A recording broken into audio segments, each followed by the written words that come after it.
You leave home for your vacation excited, but then the horrors begin. Passport rejected, card blocked, and the charger still at home. If you want to avoid this kind of travel day, I've got a full pre-trip checklist for you split into a timeline so you know exactly what to do and when.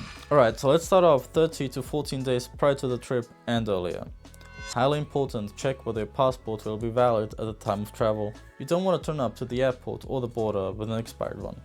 Some countries might even require you to have a passport valid for up to an extra 6 months after the travel, or need 1 or 2 blank pages on it, so keep that in mind. The same thing goes for potential mandatory visas and vaccines. Yes, some countries might actually require you to show proof of a certain vaccine for you to be granted entry, so make sure you get informed about what you need to do to be allowed into your destination.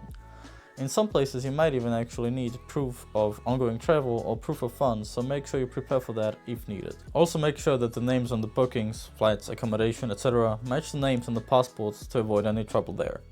I would also recommend that you scan your documents and have them saved on your phone just in case, or you can also copy them onto paper. If you want to get travel insurance, now's a good time to do so, and also to check whether everything you need is covered, medical bills, theft or cancellation. And you should also be sure to know where to find the policy number quickly, so you have it ready when it's needed.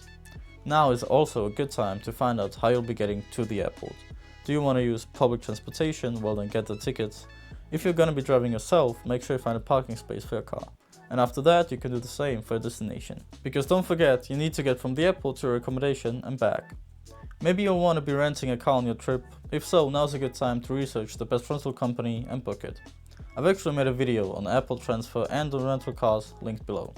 Something important to consider though, you might need an international driving permit. You can apply for this online. Moving on, with 7 days out from our trip, what else is there to do? For longer trips and international travel, I would always recommend contacting the bank and telling them that you'll be traveling to avoid your card getting blocked by the bank when it's used in a foreign country. You don't want to be stranded cashless and unable to withdraw money far away from home. Now, this might not be necessary today in some banks, but it's always better to be safe than sorry. Overall, it's gonna be best to have at least one backup payment method, like for example an extra credit card that is stored separately to be safe from theft. Now, make sure you have either a roaming package or an eSIM to avoid accidentally ramping up a huge phone bill. Next up is phone preparation. For one, download any relevant offline maps and also potentially some local transit apps and translators to help you navigate the foreign country. Now would also be a great time to recheck airline rules. What type and weight of baggage have you booked? What amount of liquids can you take on board? Or are there any specific restrictions? For example, power banks usually have to be carried in the carry-on baggage. Don't forget buying sunscreen, but if you're only flying with carry-on, make sure that the bottle doesn't surpass the allowed limit. And lastly, make sure you have a power bank, fitting chargers, and if needed, a plug adapter for the country you're traveling to. Now it's getting more interesting as we're only 48 hours out from our trip. By now you can probably do the online check-in for your flight and select your seats, which is really important to avoid paying an extra fee at the airport for airport check-in. Now you can also start thinking about putting together your outfits and washing and ironing your last clothes, because realizing on the departure day that your favorite piece is dirty can really ruin the day. Also, don't forget to check the weather forecast and adjust your pack clothes accordingly. Now if you're going to be flying, make sure that you don't overstep the luggage weight to avoid paying extra at the airport.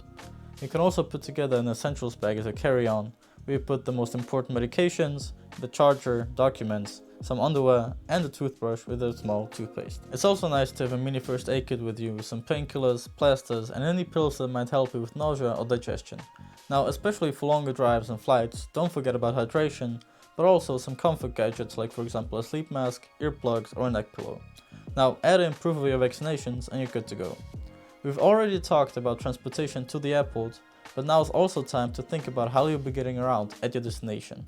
Public transport, well, check whether you can get multiple day tickets at a cheaper price. And if you want to use taxis or Ubers, make sure you get the according app. We're almost done now. I'd recommend screenshotting and saving the address of your Airbnb, and maybe also pinning the most important places that you want to see and the city center on your map just to have some orientation.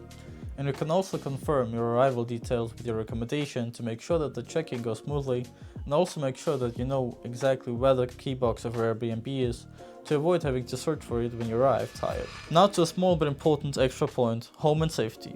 At home, make sure that you take out the trash and anything that will rot while you're away.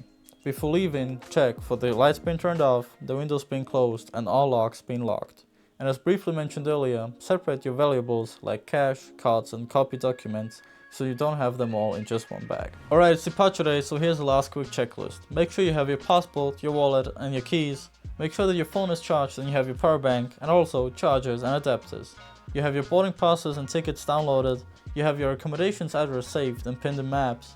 Your house is locked, the bin's emptied and lights are out. You have your water and your snacks. And you've got your backup cards stored separately. If all of these are checked and you've taken the steps above, you should be ready for an absolutely legendary trip. I really hope this video helped you. I think I'll create an actual written checklist for you and link it in the description so you can print it out or just tick everything off on your phone so you truly don't forget anything important.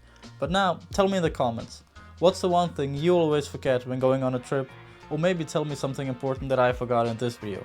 If you want, you can watch one of the videos mentioned earlier here, or you can also watch this video.